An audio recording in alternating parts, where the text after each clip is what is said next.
स्वागत करुच्ची तुम मानक सब एग्जाम्स यूट्यूब चैनल को आउ एक नूतन वीडियो नहीं आसी आपण जोटा कि रही आपण मानकर Odisha subordinate staff selection commission तरफ जो आसला जो कॉमन रिक्रुटमेंट एग्जाम टी होता आरआई आईसीडीएस सुपरवाइजर एआरआई अमीन एवं एसएफएस रो जोटा कि थिला आपण मानकर 2023 मसीहार पोस्ट एबे रिसेंटली तार प्रिलिम्स सरीथिला एवं तार रिजल्ट मध्य अनाउंस होता आपण मानक जोटार रिजल्ट बाहरी पड़ता एवं जो जो माने प्रिलिम्स रे क्वालिफाई करथिले कट ऑफ टी को क्लियर करथिले तो सेमानक पई नोटिस टी रहिछि जोटा कि रहिछि आपण मानकर मेंस एग्जाम पई तो मेंस एग्जाम रो डेट टी अनाउंस कर देछि Odisha subordinate staff selection commission तो मेंस एग्जाम टी केबे रहिछि ना आपण माने देखि पारुथिबे जे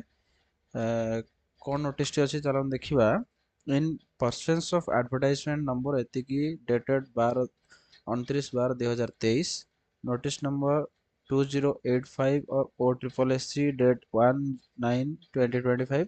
जहाँ भी देछि एवडा सब तो से कौन कही एठी ना मेंस एग्जामिनेशन पई जो डेट टी रही सेटा अनाउंस कर देछि देखि पारथिबे एठी लिखा हितबा आपण मानकर मेंस एग्जाम केबे हबो ना मेंस एग्जाम रही तार डेट टी रही आपण मानकर 26 एप्रिल हला कौन रही 26 एप्रिल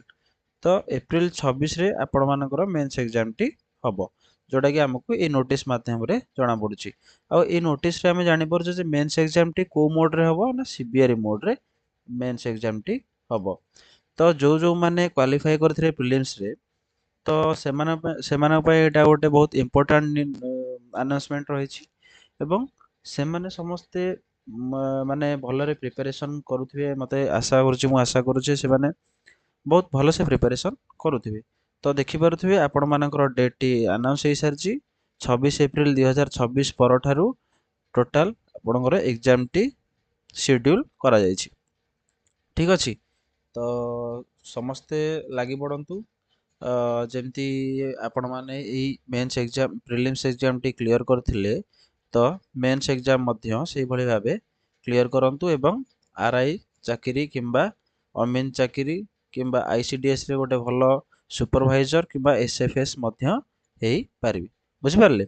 तो समस्त को मो तरफ बेस्ट ऑफ लक आशा करती समस्ते भलरे प्रिपरेशन करूथिबे एवं